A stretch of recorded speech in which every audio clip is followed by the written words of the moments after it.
আসসালামু আলাইকুম everyone, welcome to কোহিনুস kitchen. আজকে আমি সহজ রেসিপিতে খাসির মাংস রান্না করে দেখাবো। অনেক সময় দেখা যায় খাসির মাংসের মধ্যে একটা এক্সট্রা স্মেল থাকে, যেটার কারণে খাসির মাংস খেতে অনেকে পছন্দ করেন না। আজকের রেসিপিতে আমি কিছু টিপস শেয়ার করব, যেটা ফলো করে আপনারাও গন্ধ ছাড়া এই খাসির মাংস সুন্দর করে রান্না করতে পারবেন, আর সেটা স্বাদ হবে একদমই অসাধারণ। আশা করছি আপনাদের ভালো লাগবে। সবার প্রথমে আমি এখানে নিয়ে নিয়েছি 1.5 কেজি খাসির মাংস। আমি এখানে মাংস হাড় সহ নিয়েছি আর রেগুলার কাট করে নিয়েছি, দেখতেই পাচ্ছেন। এরপর দিয়ে দিচ্ছি 1 টেবিল চামচ পরিমাণ লবণ আর 2 টেবিল চামচ পরিমাণ সাদা সিরকা বা ভিনেগারও বলতে পারেন। এখন পর্যাপ্ত পরিমাণে পানি দিয়ে আমি এটাকে 1 ঘন্টার জন্য এভাবে পানিতেই ডুবিয়ে রাখবো। আর পানিটা এমনভাবে দিতে হবে যেন মাংসটা একদম পানির ভিতরেই ডুবে থাকে। এখন সব কিছু একসঙ্গে খুব ভালোভাবে মাংসের সঙ্গে এভাবে মিশিয়ে নিতে হবে। এখন এটাকে একটা সাইডে রেখে দিচ্ছি।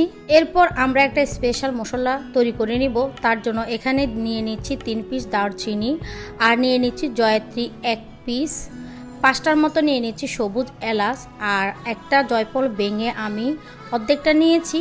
7-8টার মতো দিয়ে দিলাম লং। এরপর দিয়ে দিলাম একটা বড় কালো এলাচ, আর 10-12টার মতো দিয়ে দিলাম কালো গোলমরিচ। এরপর এগুলোকে না ভেজে আমি এভাবে ব্লেন্ড করে নিব।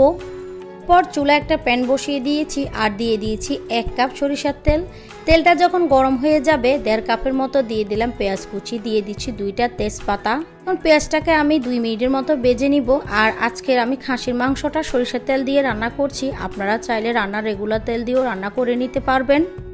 পেঁয়াজটা যখন সফট হয়ে যাবে 1.5 টেবিল চামচ দিয়ে দিলাম রসুন বাটা, আর 1.5 টেবিল চামচ পরিমাণ দিয়ে দিচ্ছি আদা বাটা। এখন আদা রসুনটাকেও আমি 1 মিনিটের মতো ভেজে নিচ্ছি। আদা রসুনটা কিছুক্ষণ ভাজার পরে যখন দেখবেন কাঁচা স্মেলটা চলে গিয়েছে, তখনই আমি গুঁড়া মশলাগুলো অ্যাড করে দিব। 1 টেবিল চামচ পরিমাণ দিয়ে দিচ্ছি হলুদ গুঁড়া, 1 টেবিল চামচ পরিমাণ দিয়ে দিচ্ছি জিরা ধনিয়ার গুঁড়া, 1.5 টেবিল চামচ দিয়ে দিচ্ছি লাল মরিচের গুঁড়া।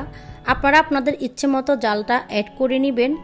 আর যে মশলাটা আমি ব্লেন্ড করে রেখেছিলাম ওইখান থেকে 1 চা চামচ দিয়ে দিচ্ছি। স্বাদ অনুসারে দিয়ে দিচ্ছি লবণ, আমি এখানে 1 টেবিল চামচ পরিমাণ দিয়েছি। এখন সব কিছুকে খুব ভালোভাবে কষিয়ে নিতে হবে।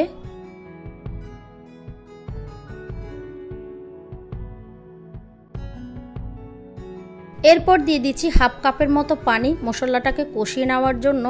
আবার নেড়ে ছেড়ে আমি ঢাকনা দিয়ে মশলাটাকে খুব ভালোভাবে কষিয়ে নিব।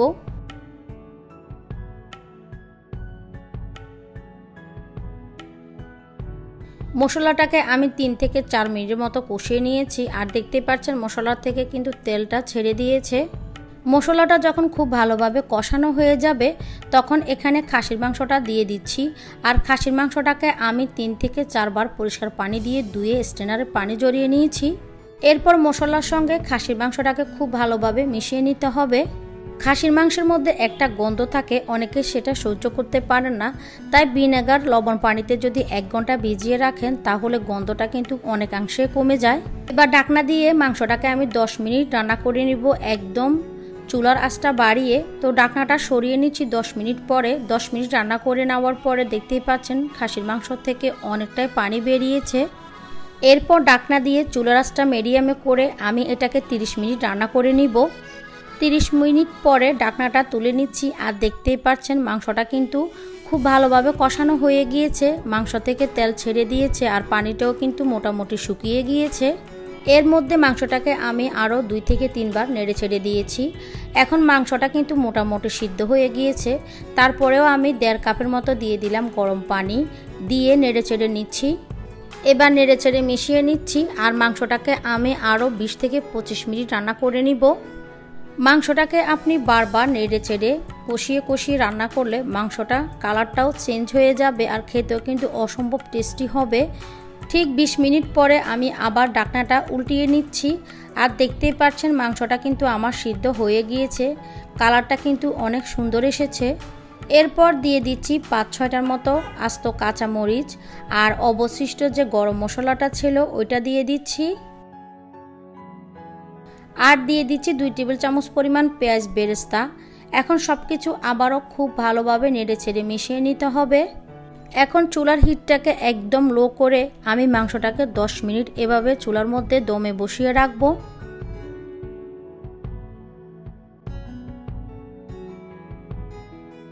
10 মিনিট পরে আমি ঢাকনাটা উল্টিয়ে দেখিয়ে দিচ্ছি। মাংসটা দেখতে কতটা লোভনীয় হয়েছে আর খেতে তো কিন্তু অসম্ভব মজা হবে। আপনারা নিশ্চয়ই মাংসের কালার দেখে বুঝতে পেরে গেছেন মাংসটা কতটা টেস্টি হয়েছে। তো আমি আশা করছি আমার আজকের এই খাসির মাংসের রেসিপি আপনাদের কাছে খুব ভালো লেগেছে এবং সহজ লেগেছে। আমার রেসিপিগুলো ভালো লাগলে শেয়ার করতে পারেন ফ্রেন্ডস এন্ড ফ্যামিলির সাথে। আর আপনি যদি আমার চ্যানেলে নতুন হয়ে থাকেন তাহলে রিকোয়েস্ট করব আমার চ্যানেলটাকে সাবস্ক্রাইব করে পাশে থাকা বেল আইকনে ক্লিক করে রাখতে, যাতে করে আমি কোনো নতুন ভিডিও আপলোড দেওয়ার সাথে সাথে আপনার কাছে নোটিফিকেশন চলে যায়। তাহলে আজকে আর কথা বাড়াচ্ছি না, এখানে বিদায় নিয়ে নিচ্ছি। সবাই অনেক বেশি ভালো থাকবেন, সুস্থ থাকবেন, সবাই সবার জন্য দোয়া করবেন। আল্লাহ হাফেজ।